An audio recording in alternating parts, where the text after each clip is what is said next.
NIM 선교회 임현성 목사의 복음과 삶 이야기. 이스라엘 백성들이 가나안 땅을 정복하기 위해 요단강을 건넜을 때 가장 처음 부딪혀야 하는 대상은 여리고성이었습니다. 여리고성은 당대의 난공불락으로 여겨졌던 성이었습니다. 여호수아 2장에는 여리고성을 정탐하기 위해 갔던 정탐꾼들과 기생 라합의 이야기가 나옵니다. 기생 라합은 여리고 주민들의 상태에 대해 중요한 정보를 제공합니다. 여리고 주민들은 이스라엘 백성들이 출애굽을 할 때 홍해 물이 말랐던 것과 요단 동편에 아모리 땅을 정복했다는 사실을 이미 들어서 알고 있었다고 합니다. 그래서 그들은 마음이 녹았고 정신을 잃었습니다. 이렇게 하나님의 엄청난 능력을 알게 될 때 사람들은 두려움을 느끼게 됩니다. 하지만 이런 것을 통해 단지 두려움에서 끝나지 않고 하나님을 향한 경외심을 가지고 참 용기의 발걸음을 내딛는 사람들이 있습니다. 우리들은 문제들에 어떻게 반응하고 있습니까? 내가 경험하는 문제들에 대하여 믿음의 눈으로 바라보고 반응하면서 세상 사람들에게 하나님을 올바르게 비춰주고 있는지 한번 생각해 봅시다. 여리고성에 살고 있었던 라합은 기생이었고 이방 여인이었지만 온 세상에 참된 신이신 하나님을 알게 되자 과거의 잘못된 것들을 단호하게 버리고 하나님을 믿는 결단을 내립니다. 그리고 진정한 용기를 가지고 사랑하는 가족들을 살려내기 위해 정탐꾼들을 용기 있게 숨겨주었습니다.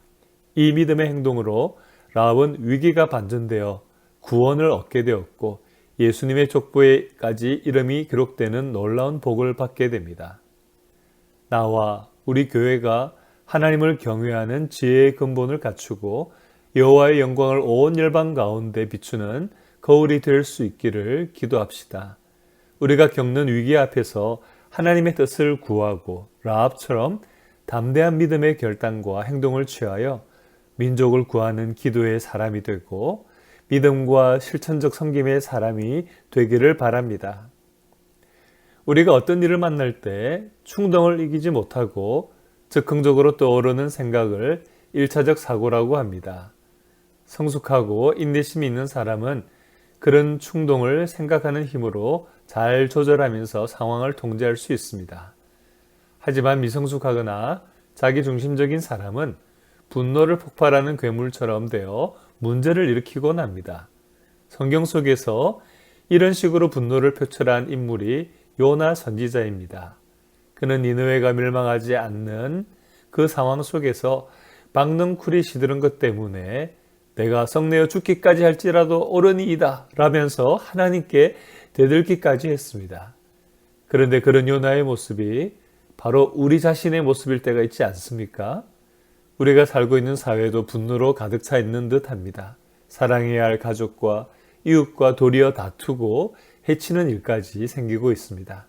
나의 가치관이나 문화가 다르다고 미워하고 해를 끼치는 혐오 범죄들까지 증가하고 있습니다.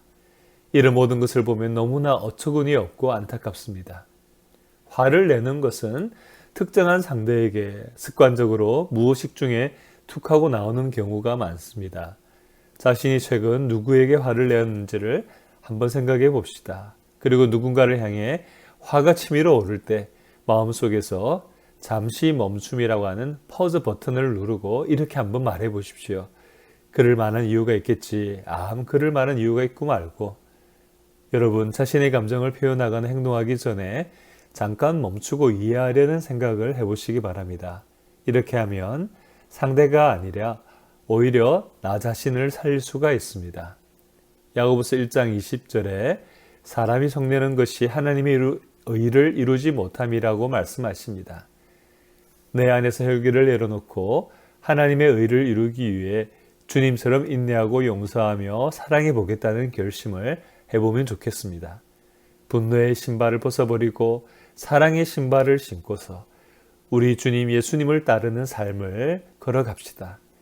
우리의 죄를 용서하시고 화해의 제물로 독생자 예수님을 내어주신 하나님 아버지를 닮아갑시다. 용서와 화해의 영으로 분노를 이기고 화평하게 하는 자로서 살아갑시다. 내 힘으로 감정을 제어할 수 없을 때마다 잠시 멈추고 침묵하면서 주님의 뜻을 묵상하는 지혜를 갖게 되길 기도합시다.